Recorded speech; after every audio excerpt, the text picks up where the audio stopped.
Bonjour à toutes et à tous, je suis ravie de vous retrouver pour un nouveau numéro de Libre Ensemble, votre rendez-vous de la laïcité. Et je vous souhaite tout d'abord mes meilleurs vœux pour cette nouvelle année, que 2018 vous apporte des petits et grands moments de joie, de bonheur et de solidarité. Et pour cette première émission de l'année, nous allons approfondir deux grands thèmes, la laïcité et l'engagement. Et nous allons en discuter avec Catherine Kinsler, philosophe française, spécialiste de l'esthétique et de la laïcité, que Jean Cornille a rencontrée chez elle à Paris. La laïcité, ses caractéristiques, ses bienfaits, mais aussi ses dérives, sont au cœur de cet entretien.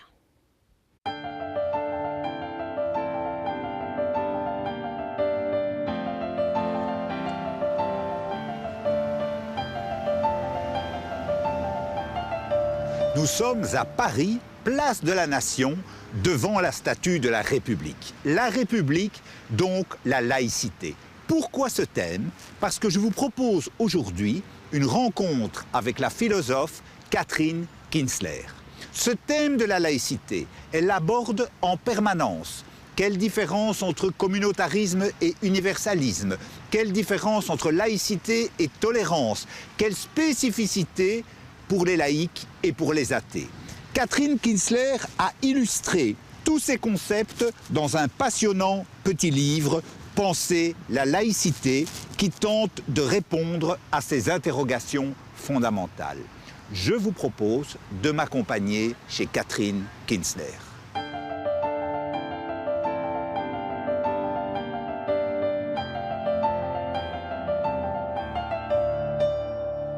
Madame Kinsler, la laïcité, ce n'est pas la tolérance restreinte de John Locke, ce n'est pas la tolérance élargie. Quelles sont les différences entre ces différents concepts qu'on utilise, je dirais, tous les jours dans les médias traditionnels, mais que vous analysez avec une particulière acuité? Quand on parle de tolérance, on ne parle pas d'un régime psychologique, mais d'une association politique. Donc les associations politiques tolérantes et les associations politiques laïques se ressemblent au niveau des droits, bien entendu, des libertés qu'elles permettent aux personnes qui vivent sur leur territoire. Mais il y a des différences assez importantes. Et pas seulement des différences conceptuelles, mais ce sont surtout les différences conceptuelles qui m'ont intéressée. J'emprunterai à un de mes collègues qui m'a suggéré cette formule lorsque je suis allée à Princeton faire une conférence sur la laïcité en anglais. C'est possible, il n'y a pas de problème, on parlait de laïcity et non pas de sécularisme. Eh bien, le professeur Philippe Petit a résumé en une formule un point essentiel. Il a dit, voilà, si nous comparons avec un système de numération, eh bien, nous, les anglo-saxons, dans les systèmes de tolérance, de toleration, il faudrait dire tolération en français, eh bien, nous commençons par 1. C'est-à-dire que nous énumérons les différentes positions, les différentes communautés, et nous essayons de les faire coexister, d'organiser la coexistence de leur liberté. C'est déjà beaucoup, et c'est effectivement l'invention principalement de Locke à la fin du XVIIe siècle. En revanche, les Français, eux, ils commencent à compter par 0. C'est-à-dire qu'il y a un espace préalable, a priori, sur lequel la puissance publique s'installe. C'est un espace minimaliste, puisqu'on n'y parle pas, enfin, on ne prend pas de position vis-à-vis des croyances, des incroyances, des positions métaphysiques. Et cet espace va installer la liberté pour toutes les positions possibles, dans le cadre du droit commun, bien sûr. Donc, c'est cet espace 0 qui va être celui de la puissance publique, qui est constitutif. C'est pour ça que la laïcité en France n'est pas un courant de pensée parmi d'autres. Bien sûr, elle peut faire l'objet d'un militantisme, de prise de position, mais elle est d'abord constitutive dans l'association politique. Ça, c'est une différence fondamentale. Alors, quelles sont les conséquences? Il y en a beaucoup. Mais la conséquence principale, eh bien, vous l'avez dans la fameuse loi de 1905, à laquelle la laïcité ne se réduit pas. C'est un corpus de dispositions juridiques. On pourra peut-être en parler tout à l'heure. Mais si vous lisez cette loi de 1905, dite de séparation des églises et de l'État, il y a l'article 1er très intéressant parce qu'il est rédigé d'une certaine manière. C'est important la façon dont les lois sont écrites, hein, bien sûr. Et il y a une ponctuation forte. La République assure la liberté de conscience. Point. Donc il n'est pas du tout question de religion, ça y entre, mais pas forcément. Il y a aussi les incroyances. Point. Elle garantit le libre exercice des cultes dans les limites, etc., fixées par la loi. Donc le libre exercice des cultes n'est pas premier. Il est déduit de la liberté de conscience. Voilà l'articulation entre le moment 0 et puis le moment 1, 2, 3, 4 où l'énumération va pouvoir se faire. Dans une association politique à dispositif laïque, toutes les positions sont licites, bien sûr, y compris celles qui n'existent pas. L'absent. Ça, voilà, y compris celles qui n'existent pas, qui pourraient exister, dans le cadre du droit commun, bien sûr. C'est le moment fictif, si vous voulez, qui permet de se représenter, en quelque sorte, la question de l'espace zéro. Et c'est l'espace de la puissance publique.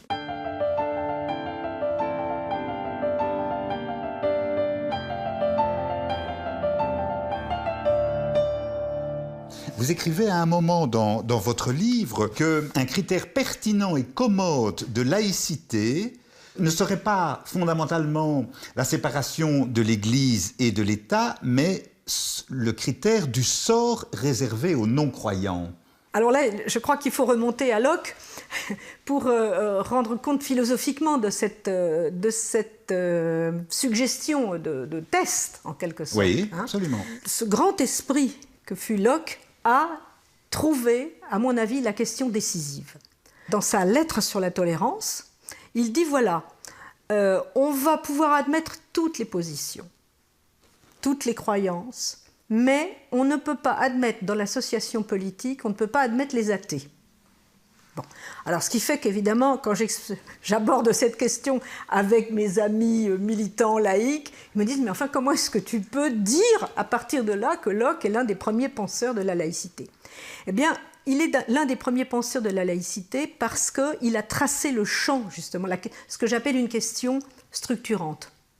La question structurante, justement, c'est de savoir, au fond, qu'est-ce qu'on fait si on admet les incroyants dans l'association politique? Ou, là, la réponse a été donnée par la fin du XVIIe siècle, le XVIIIe siècle naissant, par Pierre Bayle notamment. Oui, on peut les admettre, ce sont des gens très convenables, etc. Mais ça, c'est une réponse de fait, ça ne suffit pas. Oui. La question philosophique et la question de droit, Locke la pose. Peut-on penser une association politique sur une autre forme que la forme de la foi? Est-ce que le lien politique, le lien constitutif qui va faire le lien politique, est de l'ordre de la foi et sur la forme de la foi? On ne parle pas du contenu, bien sûr, puisque avec le système de tolérance, les contenus sont évacués. Mais vous allez garder la forme religieuse qui va donc être, au fond, d'une certaine manière, la condition de possibilité de l'association politique. Croyez ce que vous voulez, mais croyez à quelque chose, aux valeurs, etc. Eh bien, on entre dans une pensée laïque à partir du moment où on va répondre non. Il n'est pas nécessaire de croire à quoi que ce soit, d'avoir une relation. Le lien politique ne s'inspire pas du lien de foi. Il ne lui ressemble pas. Même si on peut le croire, même si on peut s'imaginer qu'il y a une adhésion, ce n'est pas du même ordre qu'un lien de foi. Et allez, je vais dire les gros mots de la philosophie. Faites-le. Ce lien est autoconstituant. Le lien laïque, le lien d'une association politique laïque, d'une république laïque, va être autoconstituant. C'est ça qui va être découvert. Alors, ça ne va pas être nommé laïcité tout de suite. Le mot laïcité est assez récent. En fait, il remonte à la fin du XIXe siècle. Mais la Révolution française installe cela à partir du moment où on va dire, voilà, il faut qu'on puisse se constituer en association politique. Et cette association politique, elle ne doit rien à un lien de type religieux, à un lien préalable, alors qu'il soit ethnique, coutumier, etc. Mais nous n'avons pas ce moment, alors j'appelle ça le moment fiduciaire, si vous voulez. Oui, vous pouvez expliquer? Alors le moment de la foi, le moment où voilà, l'engagement du citoyen dans une association laïque n'est pas un engagement de croyance. c'est un consentement raisonné. C'est pour ça que je me suis tournée vers Condorcet, vers des penseurs qui ont saisi cette question. Parce qu'évidemment, la Révolution française est divisée sur cette question. Nous avons aussi des croyants aux liens politiques. Et l'une des conséquences les plus intéressantes, à mon avis, c'est que, bien sûr, les religions constituées ne pourront pas faire la loi en tant qu'elles sont des religions, mais elles jouiront, bien entendu, de la liberté de culte, de la plus grande liberté possible, dans le cadre du droit commun. Mais c'est plutôt l'inverse qui est intéressant du point de vue de la philosophie politique, c'est que la loi ne peut pas elle-même s'ériger en foi. D'accord. Il n'y a pas de religion civile. C'est le moment civil des religions qui est évacué par un système laïque. La foi ou les foi n'ont pas à faire la loi, les incroyances non plus, en tant qu'incroyance, en tant que position.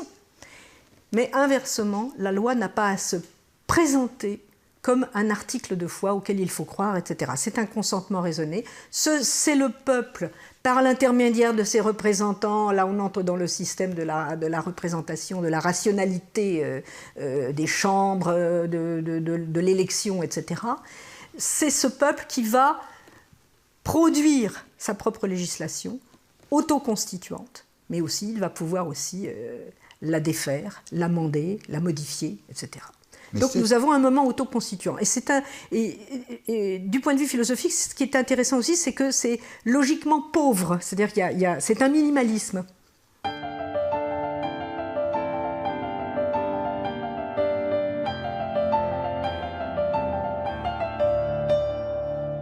Mais cette laïcité, vous dites aussi qu'elle est susceptible de dérives, oui, pour avancer dans le temps de l'histoire et de venir jusqu'à nous. Et vous dites... Vous faites d'ailleurs des tableaux très intéressants parce que vous conceptualisez, je dirais, et vous structurez les différentes positions qu'on peut avoir par rapport à la laïcité. Vous dites qu'il y a deux dérives, je simplifie. Il y a le régime laïque, première dérive, la laïcité adjectivée.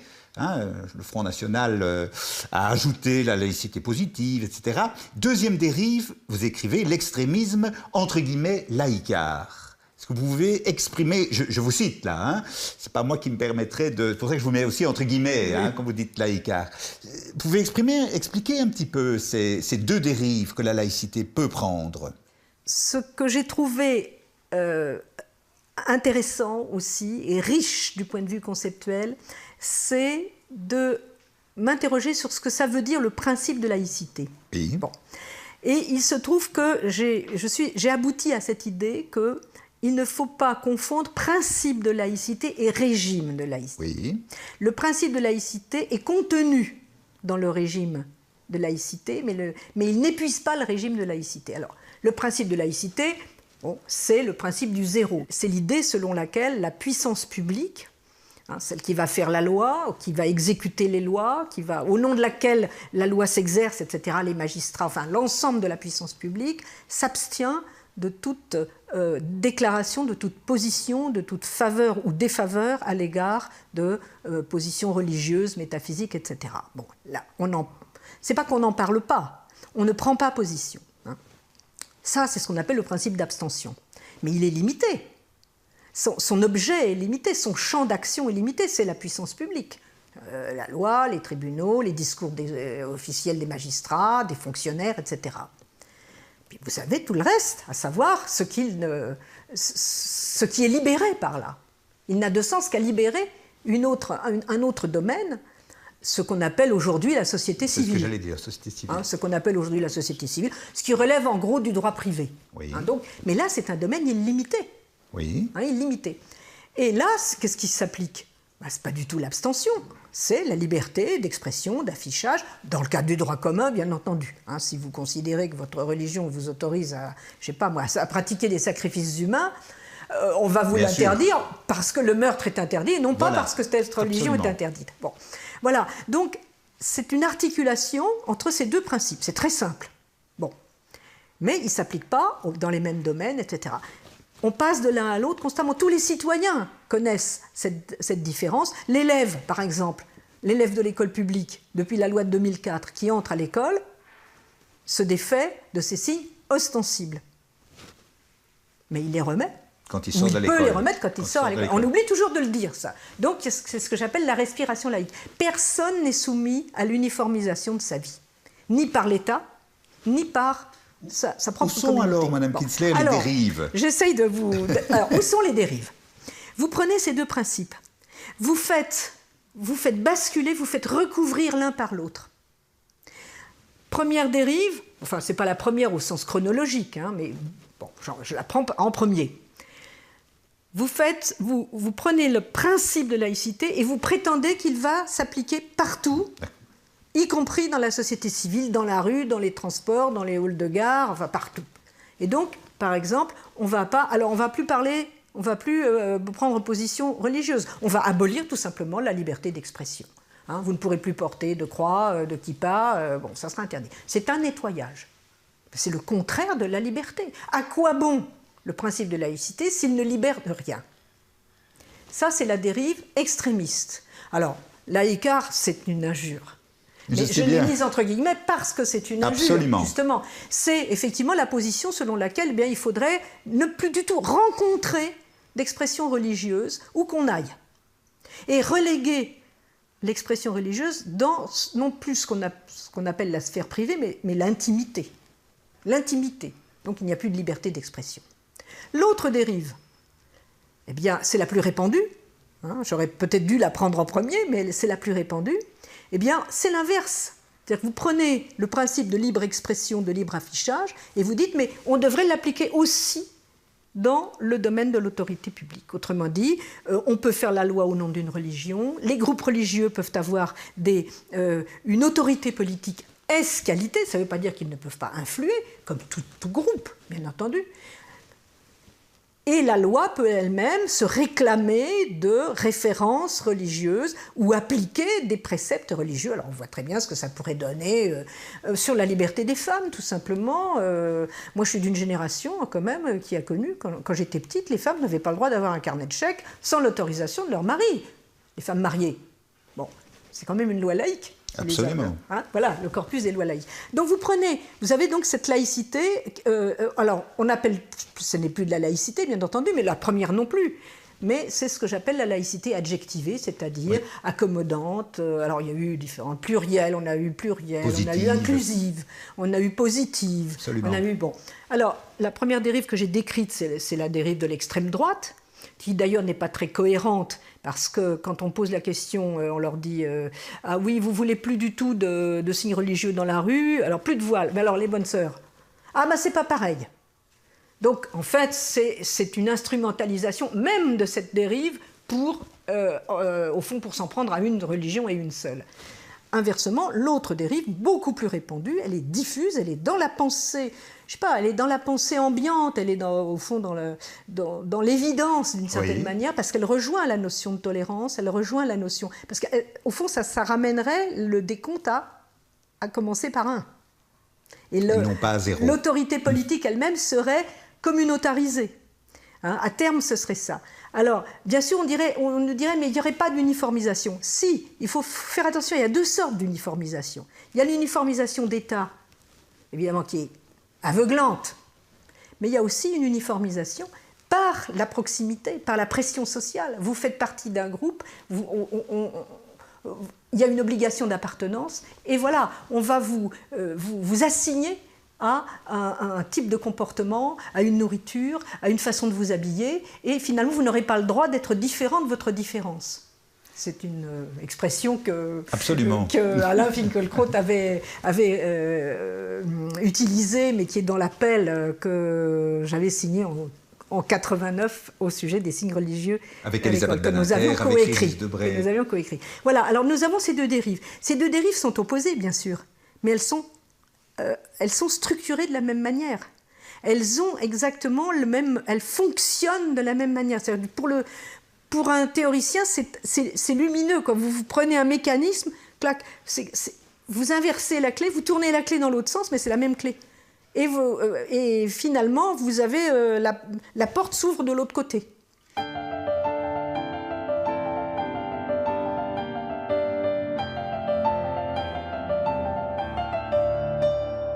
En tant que philosophe, en tant que femme, en tant que citoyenne, j'imagine qu'il y a des tas de situations, je me limite aux pays démocratiques européens, qui vous posent interrogation. Quand on voit par exemple qu'il y a dans certains cas pour les affaires de famille ou de droit civil que la Grande-Bretagne autorise des tribunaux islamiques, c'est quand même une question fondamentale.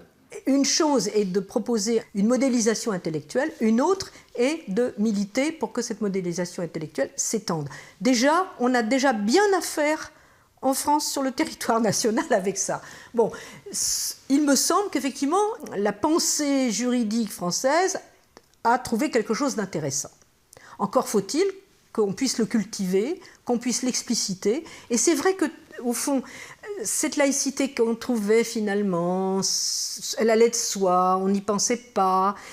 La crise qui a été entamée, notamment en 1989, avec la question du port des signes religieux à l'école publique, a été une bonne chose finalement, parce qu'on était obligé de réfléchir, on était obligé de sortir des évidences, des confusions, espace public, sphère publique, sphère privée, ça voulait rien dire. Enfin, il fallait éclaircir les choses. Qu'est-ce que c'est que différence entre régime et principe de laïcité? Bon, c'est important, me semble-t-il. Bon, moi, mon travail, ça a été d'essayer d'élucider les choses. Bon, mais effectivement, je suis aussi une militante laïque. Je suis aussi une militante laïque, c'est-à-dire que je pense que ce concept est libérateur. À partir du moment où il est inscrit dans le fondement de l'association politique, parce que cette association politique, au fond, n'en fait pas trop, ne me renvoie pas à une génuflexion devant une transcendance que je ne suis pas obligée de reconnaître. Ce qui est intéressant dans le non-croyant, c'est son existence, c'est que son mode d'existence est presque toujours pratiquement isolé. C'est-à-dire qu'il est atomique. Il n'est pas communautarisé spontanément. Ce n'est pas en tant que communauté qu'on est non-croyant. Peut-être qu'on peut se rassembler avec d'autres non-croyants pour faire certaines choses, pour faire des banquets ou des choses comme ça, mais c'est une position qui, par elle-même, par nature, est déliée. C'est ça qui fait que Locke rejetait les incroyants. Ils sont déliés. Ils ne peuvent pas porter de serment. Ça, je ne vous l'ai pas dit tout à l'heure. Ils ne peuvent pas porter de serment. D'accord. On ne peut pas croire à leur serment parce qu'ils ne peuvent pas jurer sur quelque chose d'extérieur qui les lierait, qui les obligerait a priori. Au fond, ils sont autoconstituants. Alors, ça ne les empêche pas d'être aussi intéressants ou aussi peu intéressants que d'autres, mais ils ont cette propriété d'être déliés. Est-ce qu'une association politique peut rassembler de la déliaison? Voilà un beau problème. C'est aussi le problème fondamental auquel la laïcité répond. Elle dit oui. En un sens, il y a un petit rousseauisme derrière, c'est pas du rousseauisme complet, hein. Mais le promeneur solitaire doit être toujours possible. Absolument. Doit toujours être, surtout la promeneuse. Hein.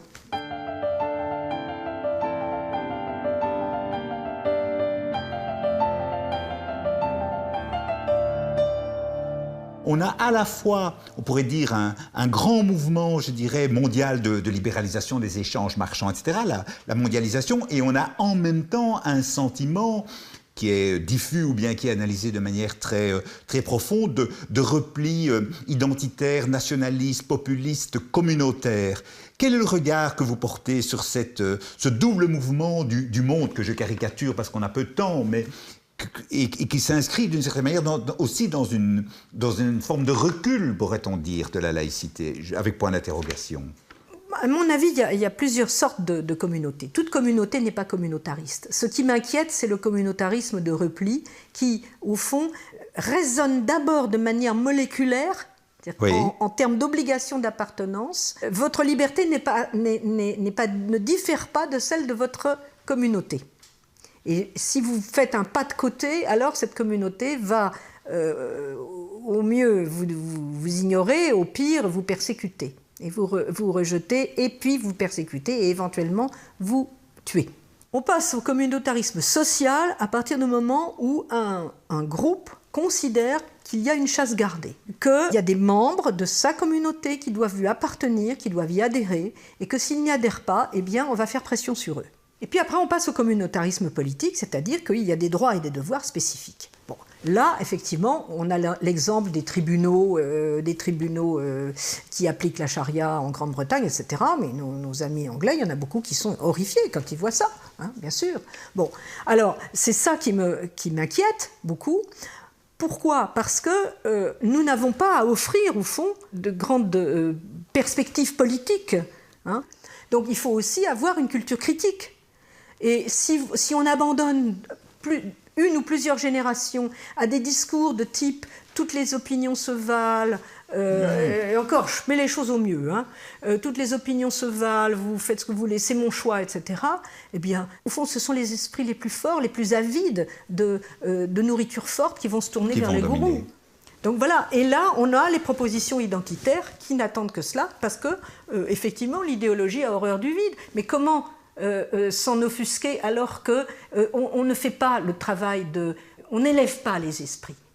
Il faut élever les esprits. Donc c'est pour ça aussi que j'ai beaucoup travaillé dans le secteur de l'instruction publique, de l'éducation, parce que chaque fois que j'ai été professeur pendant très longtemps, j'étais 22 ans au lycée avec des élèves de terminale, et je me suis rendu compte que toutes ces histoires il fallait tenir compte de leur origine, de leurs difficultés, non, il faut leur donner des nourritures fortes, il faut effectivement faire en sorte que ces nourritures soient assimilables, masticables, hein. Mais ça, c'est le travail du professeur. Mais j'ai enseigné la même philosophie, les mêmes grands textes à tout le monde. Et finalement, les élèves, je crois, l'apprécient en sont reconnaissants au professeur qui fait ça. Et nous sommes très nombreux à le faire, heureusement. Madame Kinsler, un tout grand merci pour cette rencontre. Merci à vous pour cette invitation.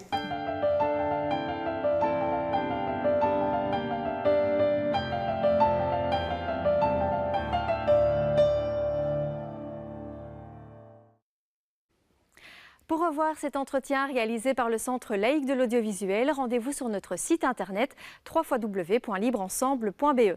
À vous signaler également le dernier numéro d'Espace de Liberté, le mensuel du Centre d'action laïque, qui a consacré son dossier de janvier à la culture comme moteur d'émancipation. Vous retrouvez également dans ce numéro un entretien avec le juge d'instruction Michel Claise ou encore une analyse sur le vent de liberté qui semble souffler sur l'Arabie saoudite. Et vous pouvez commander ce numéro sur le site laïcité.be. Merci de nous avoir suivis et à très bientôt pour un nouveau numéro de Libre Ensemble, votre rendez-vous de la laïcité.